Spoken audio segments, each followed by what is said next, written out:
AITA for disinviting a friend from an event after she gave my ticket to her sister. At our last big family gathering, which included extended family, an argument erupted between myself and my brother's wife, Lucy. I had been in charge of preparing leftover plates for anyone who wanted to take food home. As we wrapped up the evening, I made sure John, my brother, and Lucy received 3 plates of food, including the leftovers of the dishes they brought. I handed the plates to John and watched as he put them in his cooler in the car. The next day, my phone rang. It was Lucy, asking if I had given John the food. I confirmed that I had. She was upset, claiming that there was only 1 half-empty plate instead of the 3 plates and 2 Tupperware boxes I had handed over.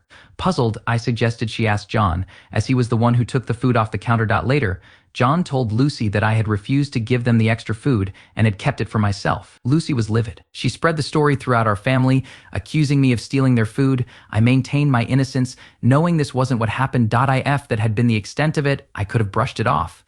But Lucy took it personally. She started insulting my body and weight, saying I didn't need burgers and should have stolen the salad instead. She even mocked my financial situation, implying that my so-called theft was because I was poor and worked a dead-end job. Her animosity didn't wane for over a year. She brought it up at every opportunity. This year I was the host, and I decided not to invite John and Lucy. When they questioned why they hadn't received an invitation, I simply said, "Are you kidding?" and hung up. Not my most mature moment, but I was shocked by their audacity. John texted me, suggesting a sit-down between Lucy and me. I saw no point in it. She would always view me as the villain in this ridiculous story. Then came the bombshell. John confessed that he had eaten all the missing food in the car and, feeling embarrassed, lied to Lucy about it. I was stunned. I knew he had lied, but not the details or his motive.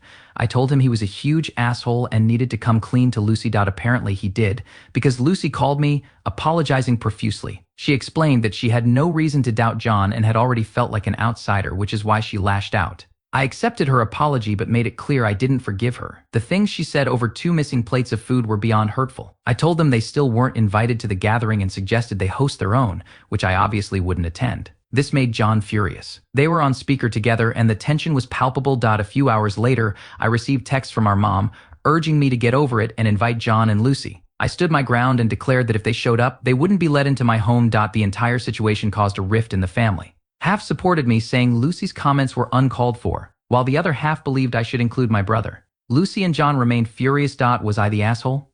Now for the top of comments. NTA. She didn't get herself tickets and invite you as her guest, then uninvite you, which would still be lousy. She agreed to buy a ticket on your behalf with the understanding that you were paying for it. That's how groups of people buy tickets if they expect to sit together. It was your ticket. It wasn't hers to give away. She's a garbage friend. I'd probably never speak to her again. NTA. And you're handling this more maturely than I would. That's a genuinely shitty thing to do to a friend after essentially confirming plans.